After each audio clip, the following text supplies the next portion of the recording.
दोस्तों स्वागत है आपका। मैं जुनैद अरसलान और इस वक्त मैं श्री सिद्धि विनायक हॉस्पिटल में हूँ और हमारे कुमार डॉक्टर अरुण कुमार गुप्ता जी हैं, जो ऑर्थो सर्जन हैं। आइए इनसे बात करते हैं। डॉक्टर साहब, बहुत स्वागत है आपका हमारे चैनल में।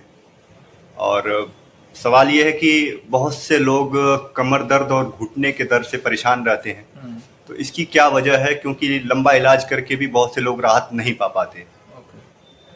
नमस्कार, मैं हूं डॉक्टर अरुण कुमार गुप्ता।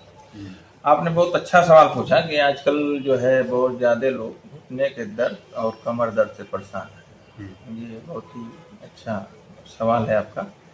इसके बारे में एक्चुअली मैं ये कहना चाहता हूँ कि what is the missing link, मतलब क्या मिस हो रहा है कि मेडिसिन लोगों पे काम नहीं करती है, जी। जबकि दवा वो अपने क्षमता के अनुसार जगह न कुछ ना मतलब अपने क्षमता के अनुसार कहीं ना कहीं कराते ही रहते हैं। जी।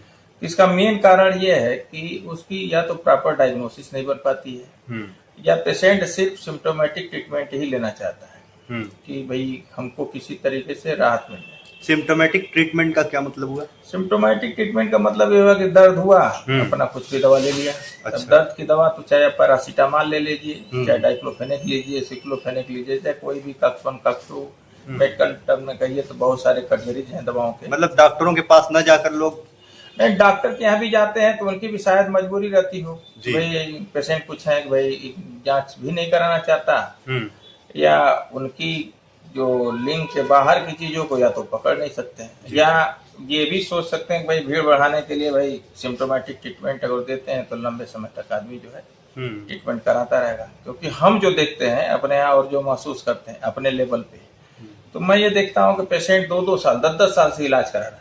ऐसी कोई बीमारी नहीं है कि अगर जो ठीक होने वाली हो तो उसको 10 साल 5 साल या 15 साल की जरूरत पड़े ट्रीटमेंट की। अब जैसे हम आ जाते हैं आपकी मेन टॉपिक पे, जैसा कि आपने पूछा कमर दर्द और गर्दन दर्द। कमर दर्द जो है एक्चुअली मिडिल एज और लेट स्टेज की बीमारी होती है। जो मोस्ट कॉमनली अगर जो मिडिल एज की बात की जाए तो उसके कई कारण होते हैं, जैसे इन्फेक्टिव है, ट्रॉमेटिक है, इन्फ्लेमेटरी है। तो मिडिल एज में हम लोग देखते हैं कि इन्फ्लेमेटरी और इन्फेक्टिव मोस्ट कॉमन होते हैं। कुछ अगर एक्टिव पेशेंट है तो उसमें ट्रॉमेटिक भी हो जाता है। ट्रॉमेटिक में एक्सीडेंटल और ये सब चीजें, डोमेस्टिक फॉल भी उसमें कवर कर सकते हैं।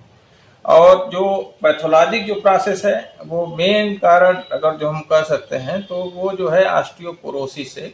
आर्थोपेडिक्स की एक बहुत बड़ी समस्या होती है। ऑस्टियोपोरोसिस में क्या होती है कि हड्डियां जो है चलनी जैसी हो जाती हैं, मतलब हड्डियों में वो जान नहीं रहती। जितनी डेंसिटी होनी चाहिए, जितनी हड्डी डेंस होगी उतने ही जो है उसमें जो है ताकत ज्यादा रहेगी, मतलब स्ट्रेंथ ज्यादा मिलेगी।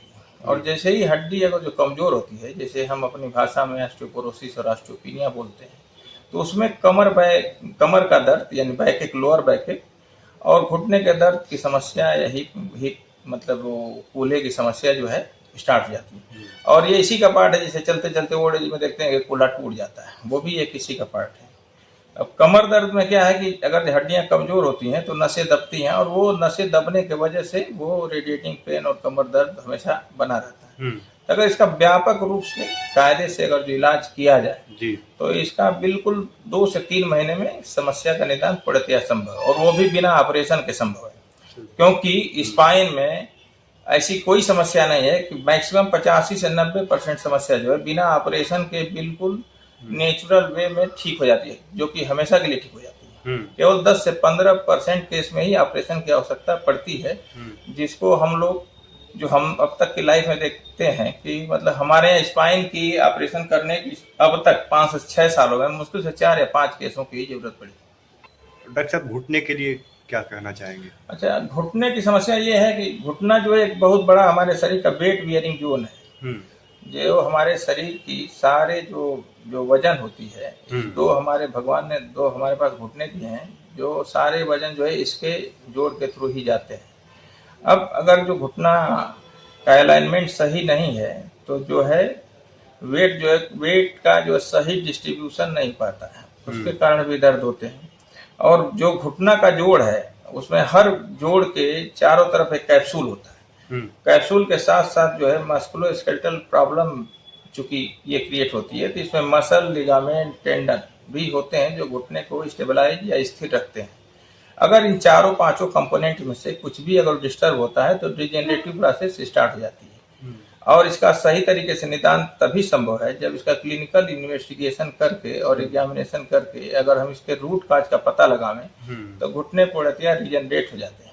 तो मतलब पहले उसकी जांच कराते हैं आप, उसके बाद इलाज क्लिनिकल एग्जामिनेशन मस्ट है। अच्छा। क्योंकि ये भी जैसे मान लीजिए कि इसमें भी वही 4 स्टेप कवर करते हैं कि इसका कारण क्या है, इन्फेक्शन है, इन्फ्लेमेशन है, ट्रॉमेटिक है, ट्यूमर है। कुछ मान लीजिए कि उसकी विशेष साइकिल भी होती है कि इंटरनल डिरेंजमेंट है।